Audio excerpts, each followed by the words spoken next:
के बारे में। वेल लेडीज एंड जेंटलमैन, अब वक्त आ गया है आज की शाम में चीफ गेस्ट को आमंत्रित करने का।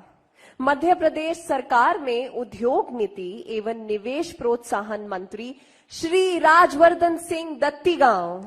श्री दत्तीगांव एक भारतीय राजनीतिज्ञ और भारतीय जनता पार्टी के सदस्य हैं। वे वर्तमान में मध्य प्रदेश सरकार में उद्योग नीति और निवेश प्रोत्साहन मंत्री के रूप में कार्यरत हैं। श्री दत्तीगांव अमझेरा एस्टेट के वंशज हैं और दत्तीगांव जागीर के टाइट्यूलर हेड हैं। उन्हें दत्तीगांव के महाराजा या राव साहब के नाम से भी जाना जाता है। श्री दत्तीगांव राज्य विधान सभी में बदनावर का प्रतिनिधित्व करते हैं, जो मध्य प्रदेश के धार जिले के अंतर्गत आता है, और 4 बार के विधायक हैं। बीते कुछ वर्षों में उन्होंने मध्य प्रदेश की जनता के लिए काफी सराहनीय कदम उठाए हैं। लेडीज एंड जेंटलमैन, मैं रिक्वेस्ट करूंगी एक बार फिर से तालियों से स्वागत कीजिए हमारे आज के शाम के मुख्य अतिथि श्री राजवर्धन सिंह दत्तीगांव। सर, अब मैं आपसे रिक्वेस्ट करूंगी कि हमारे बीच आएं और ऑडियंस को संबोधित करें और कुछ शब्द हमारे बीच रखें। Over to you.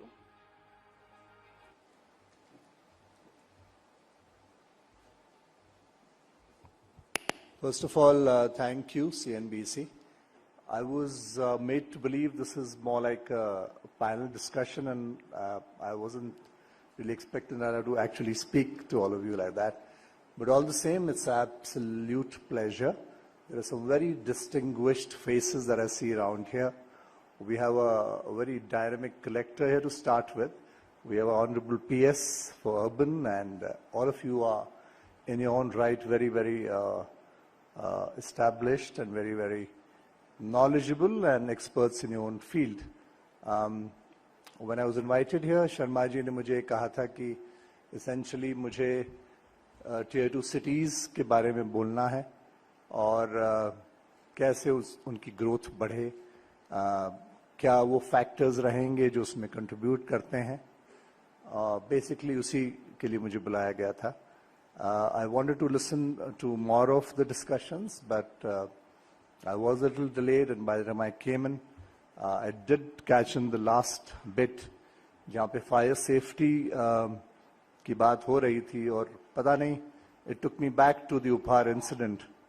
उस समय हम लोग कॉलेज में पढ़ा करते थे, और कुछ फैमिलीज थी जो मेरी परिचित भी थी, and it was absolutely very, very tragic. उपहार में मैं भी जाया करता था उस वक्त उस सिनेमा हॉल में, और मुझे इसलिए भी जाया करता था कि मेरे पास एक बुलेट मोटरसाइकिल हुआ करती थी। जो मेरे मोटरसाइकिल सर्विस करते थे मैकेनिक उसके पीछे ही होते थे, तो मोस्टली मैं जब अपनी बाइक सर्विसिंग पर देता था तो मुझे लगता 2-3 घंटे लगेंगे तो मूवी देख ली जाए। Thank God I was not there on that very day when this whole incident happened. Ansals litigation भी चला पूरा, सुप्रीम कोर्ट में रिकॉर्ड्स हैं, but it was absolutely heart breaking and shattering. हम और आप इस बात को समझ सकते हैं कि उन परिवारों पे आज तक क्या गुजर रही होगी जिन्होंने शायद सब कुछ खोया। So issues like this, I didn't think that CNBC would actually be discussing something. I think it's very, very relevant. And when you look at real estate, at the rate it's growing, अभी काबरा साहब कह रहे थे कि जो फर्क है वो सिर्फ 40 रुपए का है रनिंग स्क्वायर फीट में, जो वैसे कुछ भी नहीं है। और हम जब इतनी महंगी प्रॉपर्टीज खरीदते हैं, कुछ निवेशक के रूप में खरीदते हैं, कुछ इन्वेस्टर के रूप में खरीदते हैं, कुछ खुद रहने के लिए भी खरीदते हैं। So I think we can very well afford to pay the little bit extra, or even the builder or somebody who's doing very, very well. And then when you're so conscious of your brand image, then how do you build your brand equity really? And isn't today's world and age all about third-party endorsements? I mean, मेरा ये immediate कुछ recent experience अगर मैं आपसे share करूँ, हमने अभी GIS करी, ग्लोबल इन्वेस्टर समिट यहाँ हुआ, आप में से बहुत से लोग उसके गवाह थे, और उसमें मुख्यमंत्री जी ने बिल्कुल हमें इस बार अलग बात की। उन्होंने कहा कि इस बार हम लोग जो हमारे निवेशक हैं इस प्रदेश में, उन्हीं के माध्यम से हम अलग अलग शहरों में जाके चर्चा करेंगे और आमंत्रण करेंगे, देंगे दूसरों को। And it work so brilliantly. Garments textiles की मैं बात करूं, आज मित्रा पार्क हमें मिला है, देश में सिर्फ 7 पार्क्स गए हैं। हम आभारी हैं प्रधानमंत्री जी के, एक मध्य प्रदेश को मिला है, यहाँ से बहुत मेरे जिले में ही है। तो हमने फॉर एग्जाम्पल प्रतिभा सिंटेक्स, शेषकर जी हमको हम ले गए, एक आप अध्यक्ष हमारे एप्पल एसोसिएशन के बैठे हैं, आप भी हमारे साथ गए, और इन लोगों ने हमारी बात करी. They were like we have a presenter here, the lady who introduced me and brought me to the dais. They presented us. They talked about Madhya Pradesh. They said we are here for so many years. And when somebody like that speaks, then people believe you more easily. I mean, me as an industry minister saying something in the other state to get the investors, chief minister saying something to get investors from other state, we obviously have a motive. पर जो व्यक्ति यहाँ पे इतने समय से कार्यरत है, उसका अपना अनुभव है, उसका तो वो जब कहता है कि मध्य प्रदेश में निवेश करिए, मध्य प्रदेश देश का हृदय स्थल है, यहाँ पे इतनी असीम संभावनाएं हैं, यहाँ की ग्रोथ आज की प्रचलित दरों पर 19.76 है जो देश में अग्रणी है. So it's much easier for the other person to be convinced and come, and that's what happened. And look at the result, phenomenal.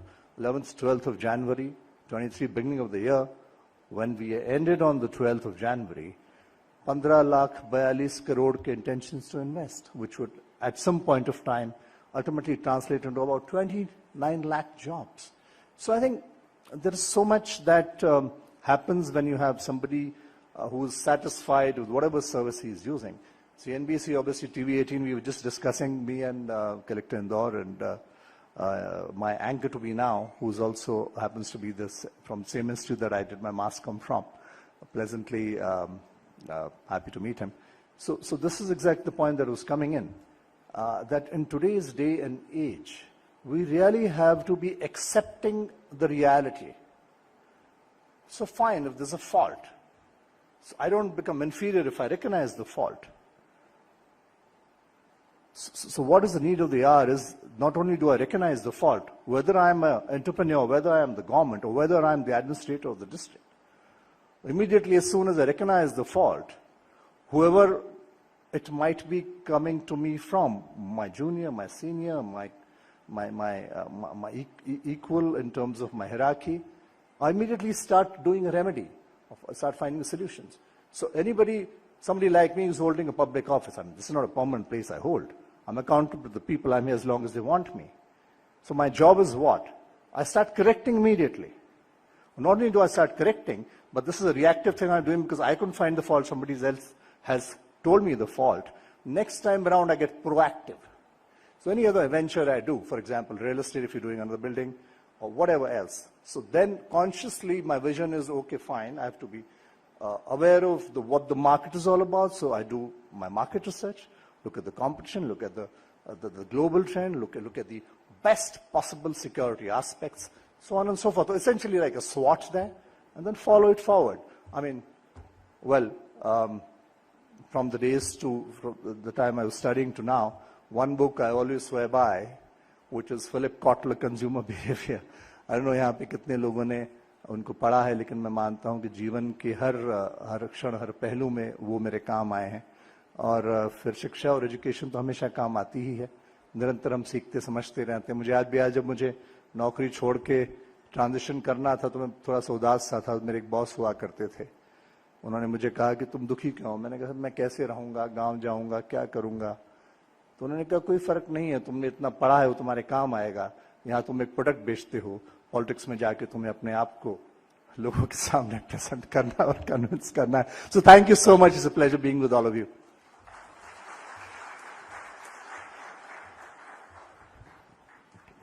बहुत बहुत धन्यवाद श्री राजवर्धन जी, जो आपने ज्ञानवर्धक बातें हमारे बीच रखी. और अब आपसे अनुरोध है कि प्लीज कृपया मंच पे बने रहें.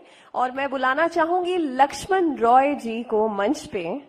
लेडीज एंड जेंटलमैन, एक बार जोर से तालियां हो जाएं. हमारे आज की शाम के मुख्य अतिथि श्री राजवर्धन सिंह दत्ती गांव से चर्चा करेंगे.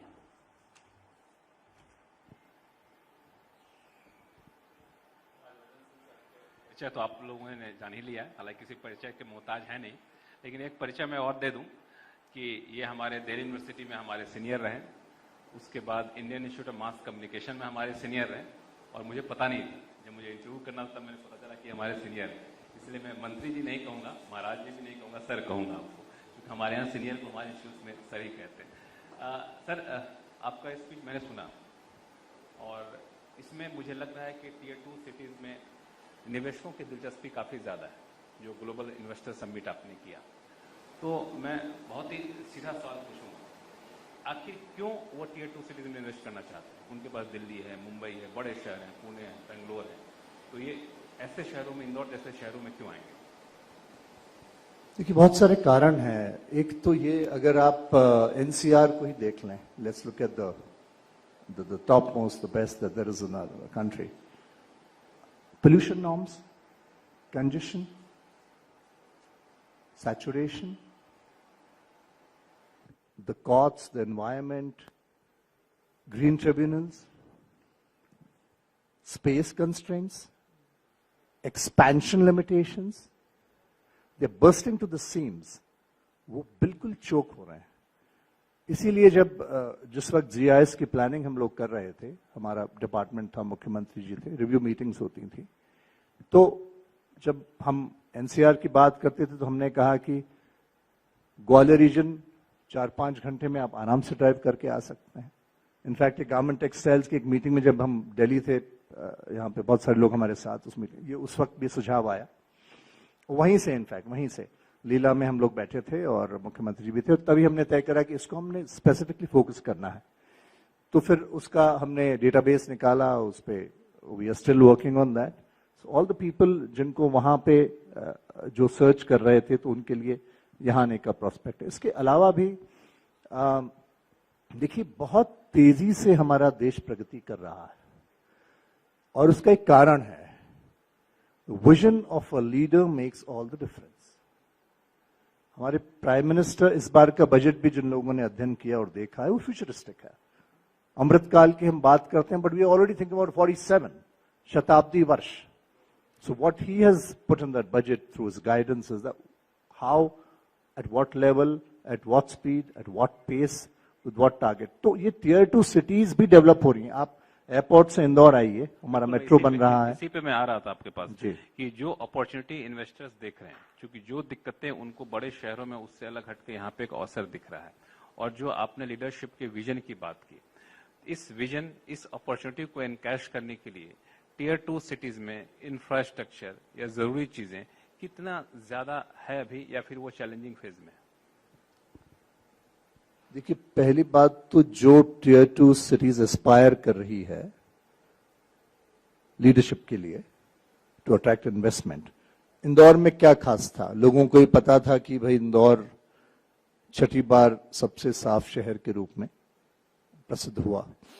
लेकिन जब इन्वेस्टर्स हमारे यहाँ पे आए, जो लोग बहुत समय बाद भी आए, बहुत से लोगों को ये नहीं पता था कि जो इन्वेस्ट करना चाहते हैं उनको स्किल मैन पावर चाहिए.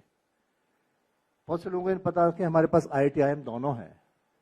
उनको ये नहीं पता था कि हमारे पास कितने टेक्निकल इंस्टीट्यूशंस हैं. बहुत से लोगों को ये नहीं पता था कि हैदराबाद, बैंगलोर, पुणे IT हब्स के रूप में जाने जाते हैं, पर वहां मैन जो उन हब्स को कर रहे हैं, उनमें से हमारे यहाँ के बच्चे हैं, बहुत सारे हैं.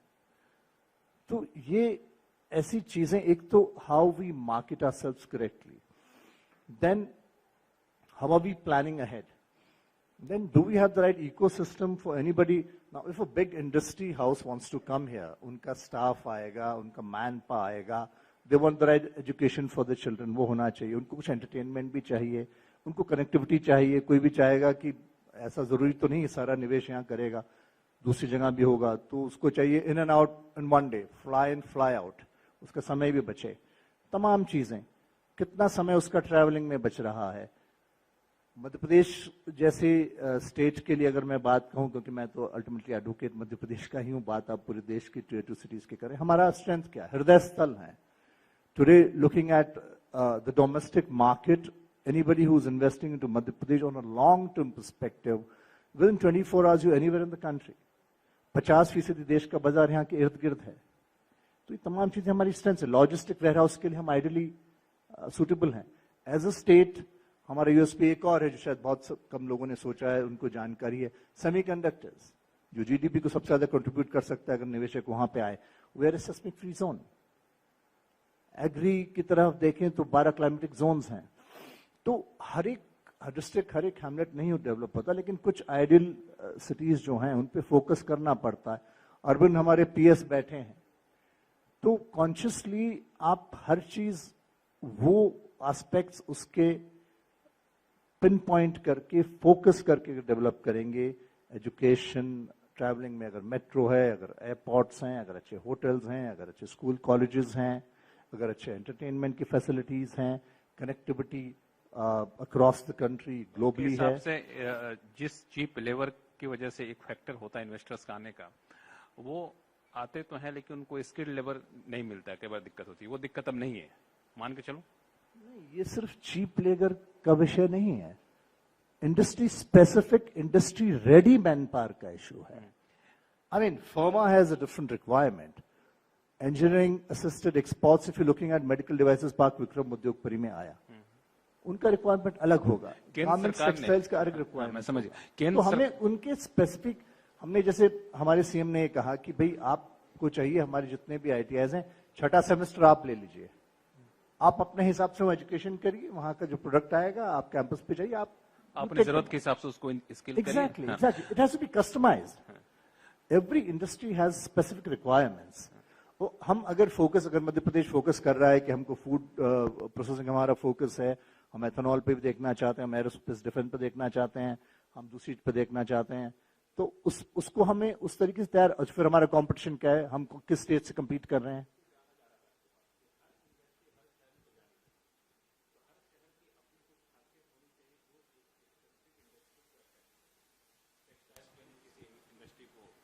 या फिर जेम्स एंड ज्वेलरी के लिए, किसी के लिए स्पाइसेस के लिए किसी कोई शहर हो, तो आपको लगता है कि हर शहर का एक एक हम लोग एक पहचान बना दें, या फिर उनको एक स्पेशल असाइनमेंट दिया जाए कि आपको इस पे फोकस रखना है। हालांकि कई शहरों का होता है कि उनका हेरिटेज में कुछ मिला होता है, जैसे इंदौर है, या फिर दूसरे शहर की बात करें। और केंद्र सरकार ने भी योजना शुरू की है डिस्ट्रिक्ट एक्सपोर्ट हब के तौर पे, कि हर डिस्ट्रिक्ट की जो पहचान है वहां से एक्सपोर्टर्स को लाया जाए। तो ये कितना कारगर होगा टियर 2 सिटीज के ग्रोथ के लिए, और इस तरफ आपको लगता है कोई विजन है, कोई आगे बढ़ रहे हैं इसमें? देखिए, किसी भी शहर की ग्रोथ में, अब इंदौर का उदाहरण अगर हम लें, तो इर्द गिर्द जितनी भी जगह है, छोटे जिले हैं, जैसे मेरा एडजॉइनिंग जिला धार है, हम उससे आगे जाएं झाबुआ है, अलीराजपुर है। एक तो एजुकेशन की वजह से ये तमाम जिलों के बच्चे आज यहाँ पे पढ़ रहे हैं। दूसरा जो इंडस्ट्री भी, चाहे पीथमपुर कहने को धार जिले में है, पर पीथमपुर में जितने उद्योगपति सब रहते हैं इंदौर में है। सबसे ज्यादा मुझे तब पता लगा जब कोरोना काल आया और हमारी रिव्यू मीटिंग्स होती थी, सीएम रोड मॉनिटर करते थे, तो बोलते थे आप इसको बंद करो, ये कम क्यों नहीं हो रहा है। तो हमने उनसे कहा कि साहब 1 लाख आदमी रोज आएगा जाएगा पीथमपुर इंदौर से, तो कैसे, फिर भी हमने किया, 0 मैन डे लॉस हुआ। I thank all the industry people who contributed in that hour. CSR में ट्रेमेंडस कंट्रीब्यूशन किया। तो वो सब आवश्यकताएं अगर इंदौर में है, तो इंदौर सिर्फ इंदौर के लोगों की वजह से ग्रो नहीं हो रहा है, आसपास गांव से जो लोग इंदौर में आके कंट्रीब्यूट कर रहे हैं उनकी वजह से भी। और पीथमपुर में तमाम देश के आज लोग हैं, तो कुछ समय बाद तो दोनों एक ही हो जाएंगे मेरे ख्याल से। जबलपुर देखिए, संस्कार धानी के नाम से जबलपुर जानी जाती है। वहां पे हमारी ऑर्डिनेंस फैक्ट्री एक बहुत अरसे से हुआ करती थी। एक समय था कि वो ऑर्डिनेंस फैक्ट्री प्रैक्टिकली पूरा वहां पे रोजगार वगैरह वहां से आता था, लेकिन अब वहां बदल रहा है। ग्वालियर जो एक समय ग्वालियर रीजन चंबल कोई जाना नहीं चाहता था, लेकिन अब वहां बदल, अटल प्रगति पथ वहां आ रहा है, वो क्रिएशन हो रहा है। वहां पे बहुत से कॉलेज इंस्टीट्यूशंस हैं, डिफेंस वाले बहुत सारे वहां पे आ रहे हैं, दिल्ली इर्द गिर्द वाले लोग बहुत सारे वहां पे आ रहे हैं। अब जो सक्सेस स्टोरीज हैं, it's always good to learn from their experiences and adapt the good practices. Bangalore कैसे बढ़ा, क्यों बढ़ा, हैदराबाद में क्या हुआ, इतनी जल्द पहले आईटी उन्होंने पहले से तैयारी करी, चंद्रबाबू नायडू ने जो उस दौर में किया। उनकी सिर्फ खूबियों से नहीं, उनकी जो दिक्कतें हैं उनसे भी हमें सीखने की जरूरत है। बिल्कुल, ट्रैफिक जाम के लिए जाना जाता है। बिल्कुल। तो मेरा अगला सवाल यही था कि जो अथॉरिटी होती है, डेवलपमेंट अथॉरिटी हो या फिर निगम कॉर्पोरेशन होती है, वो इन शहरों में बहुत महत्वपूर्ण भूमिका निभाती है। शहर अभी उस स्टेज पे नहीं कि हम बिल्कुल छोड़ दें, आप खुद सेल्फ मेंटेन करिए। तो ये जो अथॉरिटी है, कॉर्पोरेशन है, उनके सामने कई सारे चैलेंजेस हैं। पहला चैलेंज जो मैं देखता हूं वो ये है कि तेजी से डेवलपमेंट हो रहा है, लोगों की मानसिकताएं बदल रही हैं, लेकिन काम काज करने का तरीका हो या फिर उनके जो एसओपीज हैं उसमें अभी भी एक टाइम लैग है। तो ये कितना बड़ा कंसर्न है, इसको आप लोग कैसे दूर करें, चूंकि आप मंत्री भी हैं उस संबंधित विभाग के? देखिए, जब लोग इकोसिस्टम की बात करते हैं तो इकोसिस्टम ऐसे क्रिएट नहीं हो जाता, एक मुख्यमंत्री से, एक विभाग के मंत्री से क्रिएट नहीं हो जाता। उसमें बहुत कुछ होता है। वहाँ का जो एडमिनिस्ट्रेशन है, वहाँ की जो ब्यूरोक्रेसी है, वहाँ का जो स्थानीय लोकल गवर्नमेंट है, वहाँ के आम नागरिकों में जो सिविक सेंस है, इन तमाम चीजों से फर्क पड़ता है।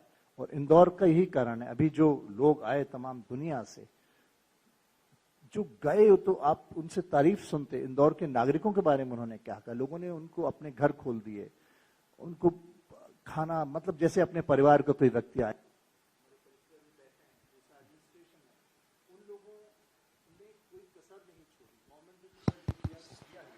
हर एक इंसान, हर एक व्यक्ति ने इस शहर के उसमें कंट्रीब्यूट किया, तो इंदौर ब्रांड और आगे प्रखर रूप से निखरा, पूरे देश के समक्ष एक उदाहरण पेश हुआ।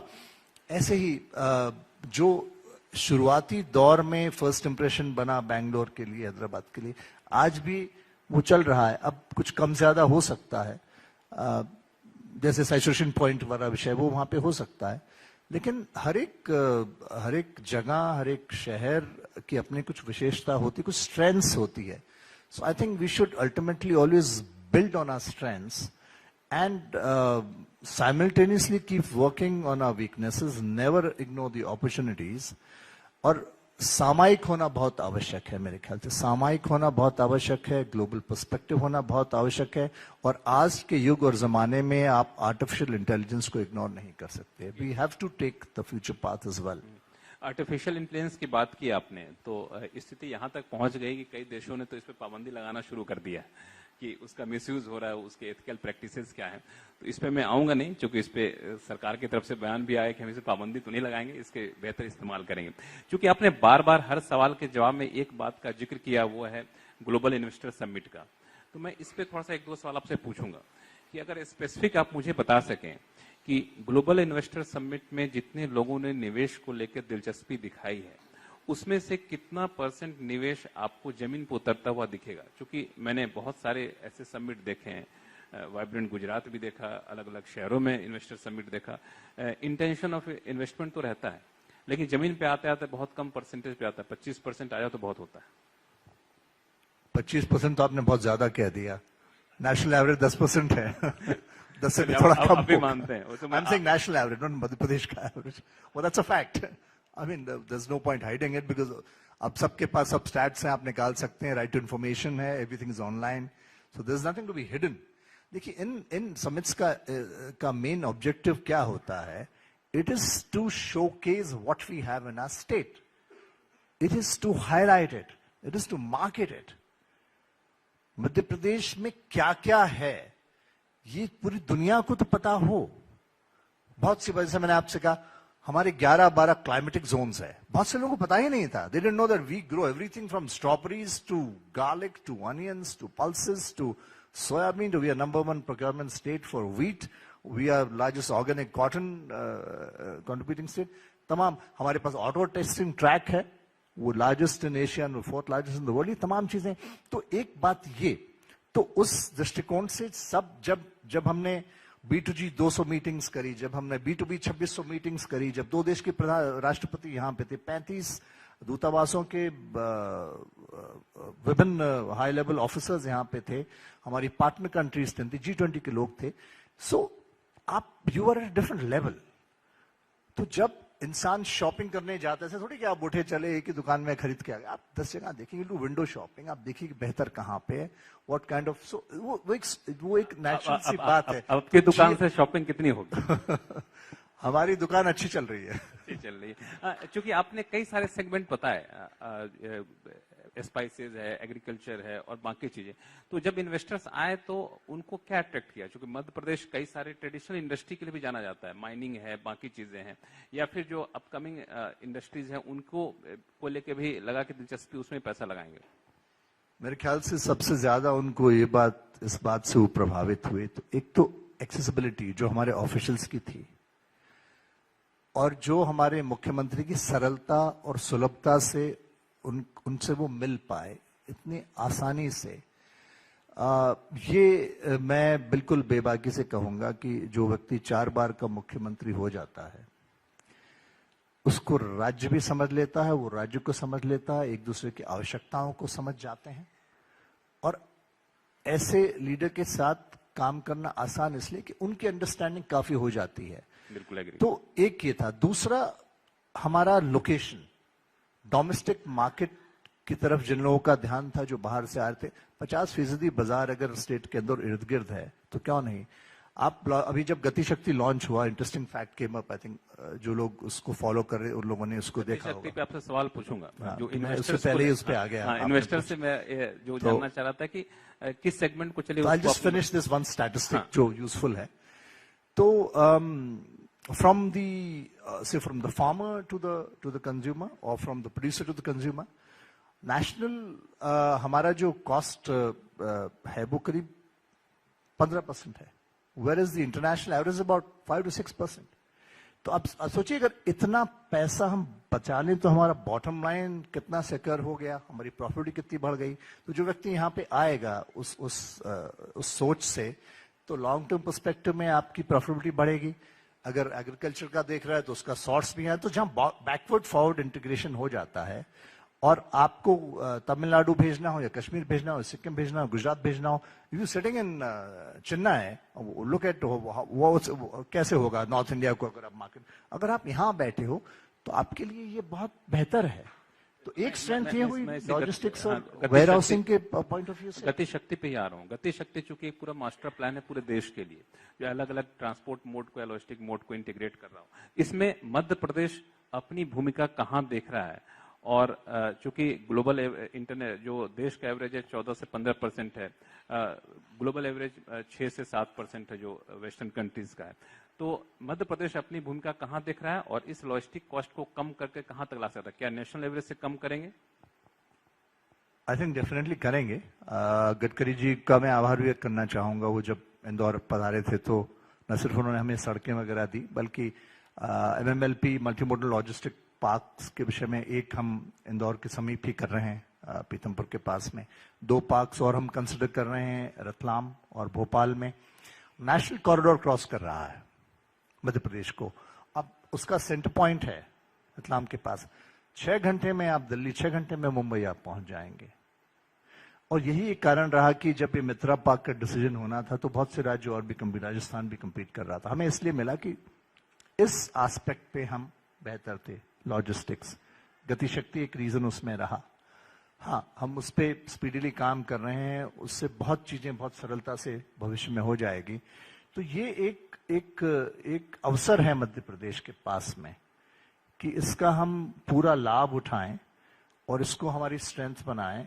और जो एक जमाने में लैंड लॉक्ड होना हमारा एक नकारात्मक एस्पेक्ट हुआ करता था, तो हम दूर करें। इसी को हम आज स्ट्रेंथ बना के कहें हम हृदय स्थल हैं। आइए मध्य प्रदेश, ये फायदा है। आपसे बातचीत करने से पहले एक पैनल डिस्कशन हम लोग कर रहे थे, वहां पे कई पॉलिसी मेकर भी थे और सबने एक चीज माना कि शहरीकरण में एक सबसे बड़ी चुनौती यह है कि जो प्राधिकरण है, जो अथॉरिटी है, उनको फाइनेंसिंग एक समस्या। अभी भी वो फाइनेंसिंग पे सरकार से मिलने वाले पैसे बहुत ज्यादा डिपेंडेंट रहते हैं। ऑल्दो इंदौर ने ग्रीन बॉन्ड जारी किया है, तो क्या ये संभव है क्या कि हम इस अथॉरिटी के प्राधिकरण के फाइनेंसिंग सिस्टम को या काम करने के तरीकों को ऐसे बदलें कि वो अपना खर्च खुद निकालें या फिर कुछ दूसरी व्यवस्था की जाए? क्योंकि मुझे नहीं लगता कि सरकार, या आपकी सरकार हो या केंद्र सरकार की सरकार हो, बहुत ज्यादा फ्रीबीज देने के मूड में है। पुष्पमित्र भार्गव जैसा मेयर है, आपको लगता है वो इंसान किसी पर डिपेंडेंट हो सकता है?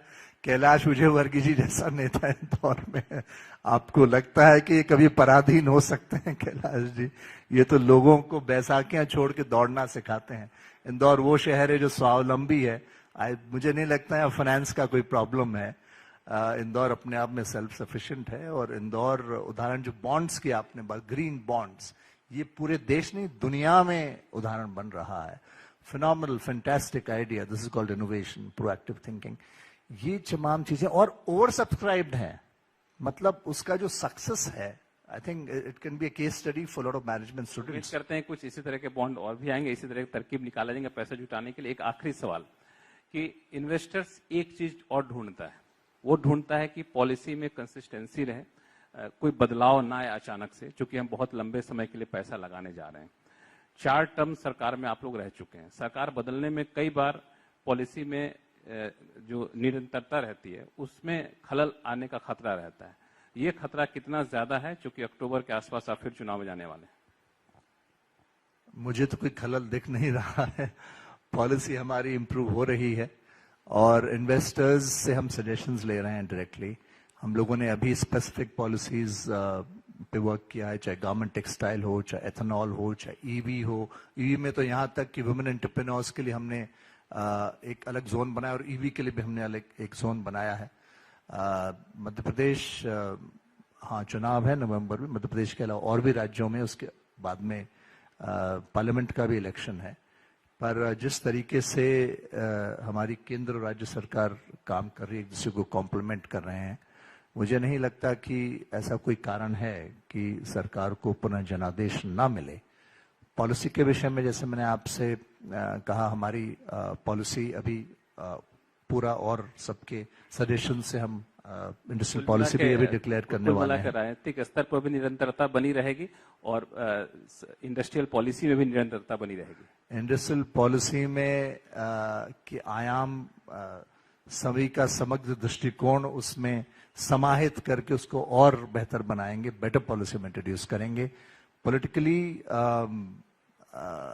ऐसी सरकार है मध्य प्रदेश में भारतीय जनता पार्टी की, जो जीवन से परण से मरण तक हर परिस्थिति में योजनाएं लेके नागरिकों के लिए आई है और उनके बेहतर जीवन के लिए कार्यरत है। बिल्कुल, आप जो भविष्य के प्रति जो आशान्वित है उसके लिए आपको बहुत बहुत शुभकामनाएं, और हमारे साथ बातचीत करने के लिए समय निकाला, इसके लिए बहुत बहुत धन्यवाद। थैंक यू सो मच, बहुत बहुत धन्यवाद। बहुत बहुत धन्यवाद राजवर्धन जी, लक्ष्मण जी, इन ढेर सारी इनसाइट्स शेयर करने के